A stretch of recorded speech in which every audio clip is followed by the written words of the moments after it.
আসসালামু আলাইকুম ভিউয়ার্স।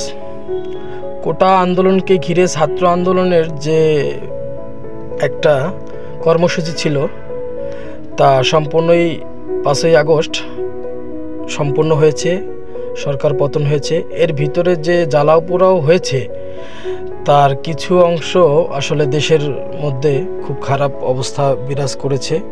তো আপনারা দেখতেই পারতেছেন ছাত্ররা সেই সব ধ্বংসবিশেষ নিজের হাত দিয়ে পরিষ্কার করতেছে, রাস্তা ঘাট, অফিস আদালত, আপনারা অন্যান্য ভিডিওতে দেখেছেন। তো আমি এইমাত্র বাসা থেকে বের হয়ে যে ভিডিওটা আপনাদের মাঝে তুলে ধরতেছি, এটা হচ্ছে রেল লাইনের মধ্যে অনেক আসলে ময়লা আবর্জনা যা আছে ছাত্রছাত্রীরা পরিষ্কার করতেছে, এটা উত্তরার ভিতরে। তো ভিউয়ার্স, আপনারা ভালো করেই জানেন যে এই আন্দোলনের মাধ্যমে আওয়ামী লীগ সরকারের যে পতন হয়েছে এটা আপনারা সবাই জানেন।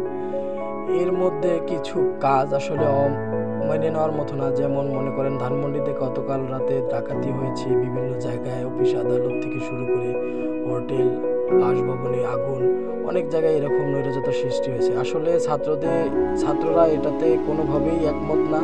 তারা বারবার বলেছেন আমরা এইসবের সাথে জড়িত না, যারা করতেছে তাদের শক্ত হাতে বিচার হবে, তাদের বিচারের আওতায় আনা হবে। তো ইতিমধ্যে দেখতেছেন যে বাংলাদেশ পুলিশ ট্রাফিক যে বিষয়টা ছিল সেটা আসলে মাঠে নাই। তো সেই জায়গাটা থেকে ছাত্ররা নিজেরাই ট্রাফিকের দায়িত্ব পালন করছে এবং রাস্তায় কোনোরকম দুর্বৃত্তকারীরা যেন কোনো কিছু না করতে পারে তার জন্য শক্তভাবে অবস্থান করতেছে।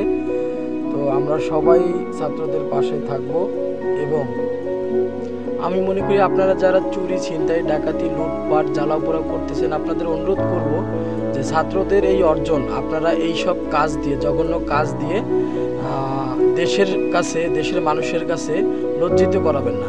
কারণ ছাত্ররা এই অর্জন অনেক কষ্টে এনেছে।